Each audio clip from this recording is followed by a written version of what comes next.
You're watching TV 20 News 530 Live with Paige Beck and David Snyder. This is TV 20 News in high definition.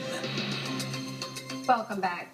New websites may be a dime a dozen, but a new one built right here in North Central Florida was almost literally 100 years in the making. It's a loving look at the campus of the University of Florida using a photography trick to match old images with current landmarks. David finds out why the designers went to so much trouble in tonight's Technology Spotlight.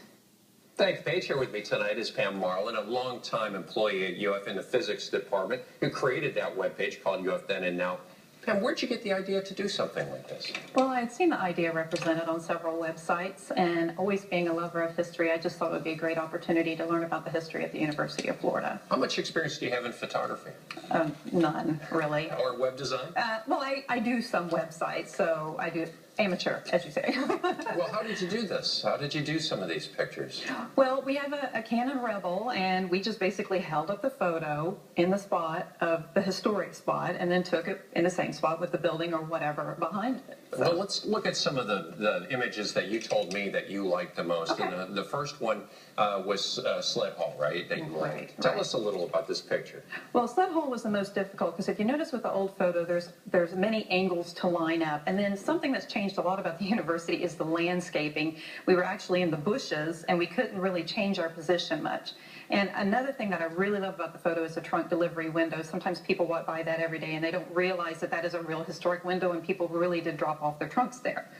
Oh, it's a beautiful, and it's so delicate the way you have that framed up like that. How hard was that? It was very, very difficult. As you can see, we lined up some elements of it better than others, but like I said, our position couldn't really change because we were already in the bushes trying to find where the original photographer was. I wonder if that building you'd been in front of had even been built at the time you took this picture. But tell me about the next one, which is a Florida gym. Right. I've always been interested in the assassination of John F. Kennedy, and what drew me to this picture was the fact that this was a memorial service for him in 1963, and for that reason was important to use it because the Florida gym, as you can see in the back, hasn't really changed that much. And the front of it has changed, but not that area. And it just really speaks to a moment in time. It does. The hairstyles certainly changed.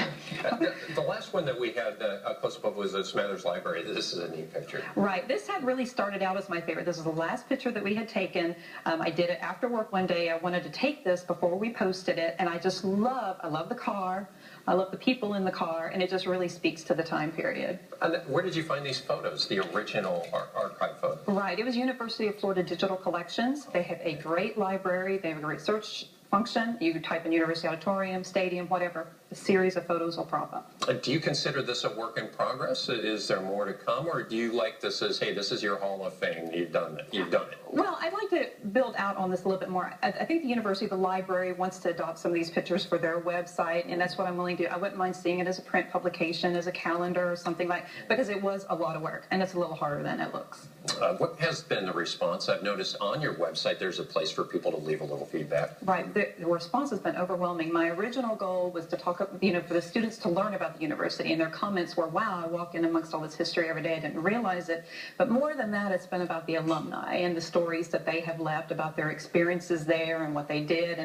And that has been great. And I thank everybody for all those comments. Well, it's a real touchstone. UF Then and Now. This is Pam Marlin. Thank you so much. And that website address is right there, dmarlin.com, UF Then and Now. And we'll post it on our website later, wcjb.com. Thank you for joining us. Thank you. If you have a suggestion for a future